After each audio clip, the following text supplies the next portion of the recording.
Welcome to Mr. Beebop.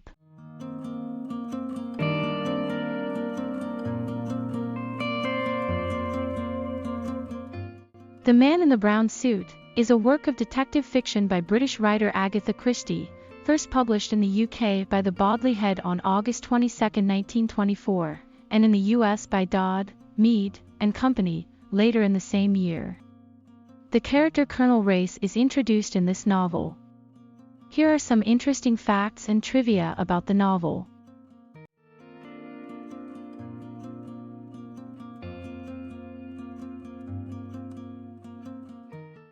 The book has some parallels to incidents and settings of a round-the-world work trip, taken by Christie with her first husband Archie Christie, and headed by his old teacher from Clifton College, Major E. A. Belcher, to promote the forthcoming 1924 British Empire exhibition.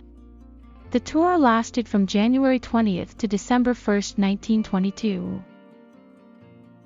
Dining with the Christies before the trip, Belcher had suggested setting a mystery novel in his home, The Mill House at Dorney, and naming the book, The Mystery of the Mill House, and had insisted on being in it as well. He is the inspiration for the central character Sir Eustace Pedlar, having been given a title at Archie's suggestion. The Mill House also makes an appearance, albeit located in Marlow. The Man in the Brown Suit was written in her flat in Earl's Court, with Agatha Christie evoking exotic African landscapes from memory. Christie's dedication in the book reads, "To E.A.B. In memory of a journey, some lion stories, and a request that I should someday write the mystery of the Mill House." E.A.B. refers to Major E. A. Belcher. The story features the first appearance of Secret Service agent Colonel Race, who assists the heroine, and would appear in 3 further novels, Cards on the Table, Death on the Nile, and Sparkling Cyanide. The setting for the early chapters is London. Later chapters are set in Cape Town, Bulawayo, and on a fictional island in the Zambezi. The plot involves an agent provocateur, who wants to retire and has eliminated his former agents. Like The Secret Adversary, The Man in the Brown Suit is less a novel of pure detection than it is a thriller typical of its period. It follows the adventures of Anne Bedingfeld, as she becomes involved in a world of diamond thieves, murderers, and political intrigue, in this tale set in South Africa.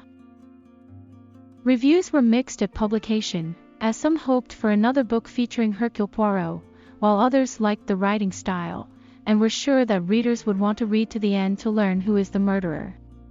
Before it was published by the Bodley Head, the novel was first serialized in the Evening News, under the title, Anna, the Adventuress.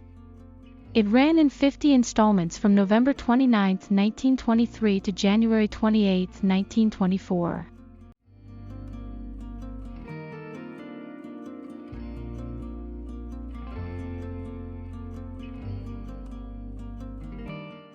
Pretty, young Anne Bedingfeld has come to London, looking for adventure.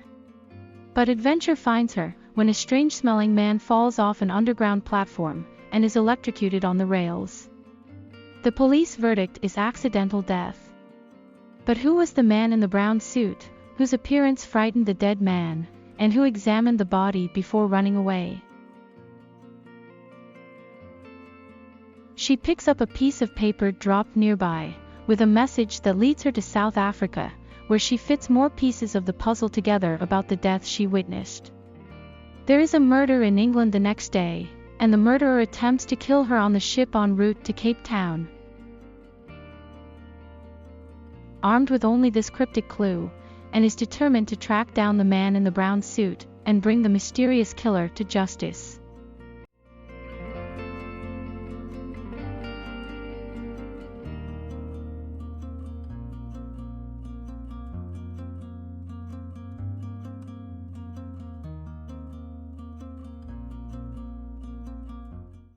Anne Bedingfeld.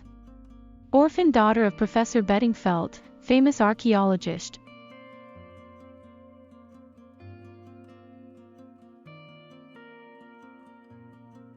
Anita Grunberg. Beautiful woman, alias Nadina the dancer, alias Mrs. de Castina, alias Mrs. Gray. She was once an agent of the Colonel. She was murdered in the mill house.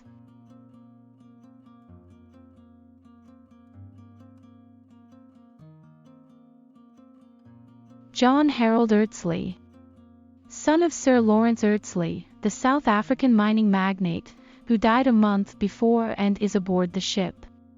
Alias Harry Lucas. Alias Harry Rayburn. He fought in the Great War. He and friend Harry found a new source of diamonds in British Guiana in South America.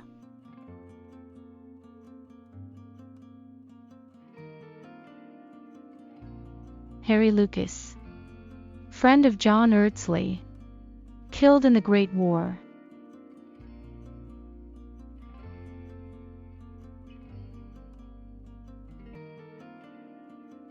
Colonel Race, a distant cousin of Sir Lawrence Eardsley, who works for the British government as a spy or a detective. He has a reputation as lion hunter in Africa, and as a wealthy man.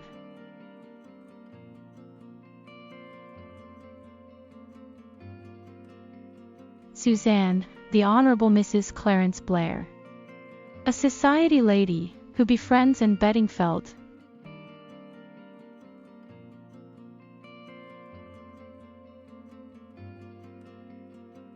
Sir Eustace Pedler, a wealthy member of Parliament and a businessman.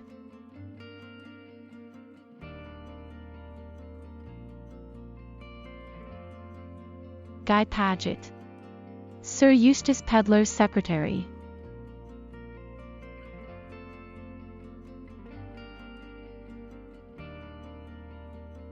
Arthur Minks, alias the Reverend Edward Chichester, alias Miss Pettigrew, alias Count Sergius Paulovich, and an agent of the Colonel.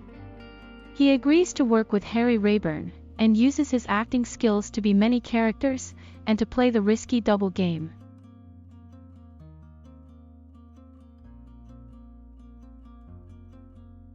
Mr. Fleming, solicitor, and his wife. Anne's hosts after her father's death.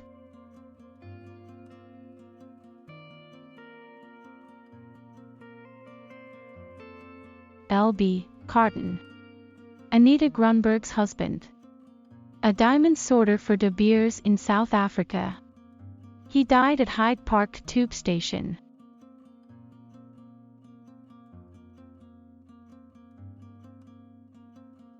Inspector Meadows, Scotland Yard detective, who dismisses Anne's evidence about the murder in the mill house as unimportant.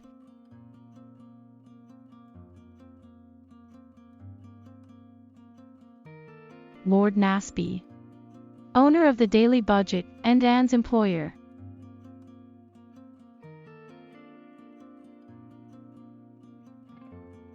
The Red-Bearded Dutchman, an agent of the Colonel.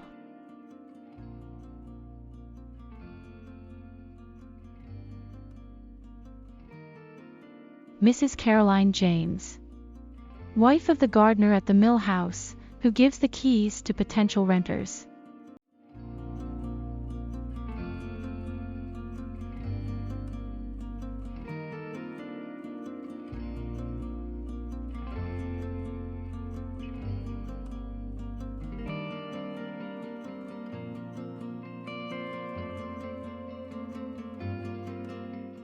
The Man in the Brown Suit was aired by CBS in the U.S. on January 4, 1989, adapted by Alan Shane Productions, in association with Warner Brothers Television. It is set in a later era than the 1920s, and many details are changed as a result. Adapted by Carla Jean Wagner, and directed by Alan Grint, it starred Stephanie Zimbalist as Anne Bedingfeld, and featured Edward Woodward, Tony Randall, Rue McClanahan, and Ken Howard in major roles.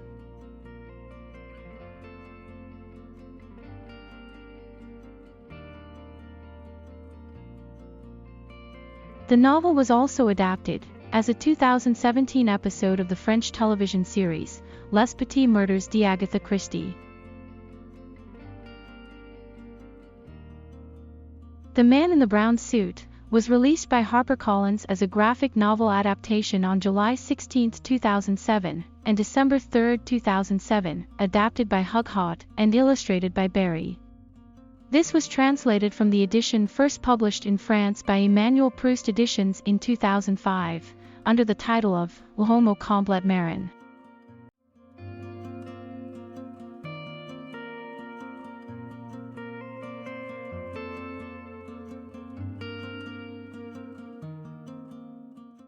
Did you know?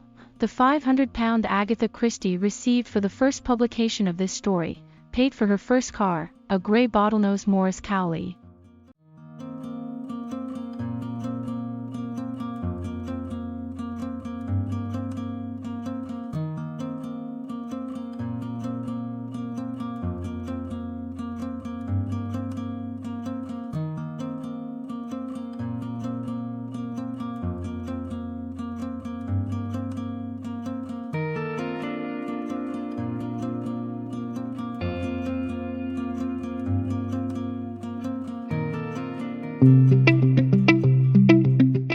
Thank you for watching.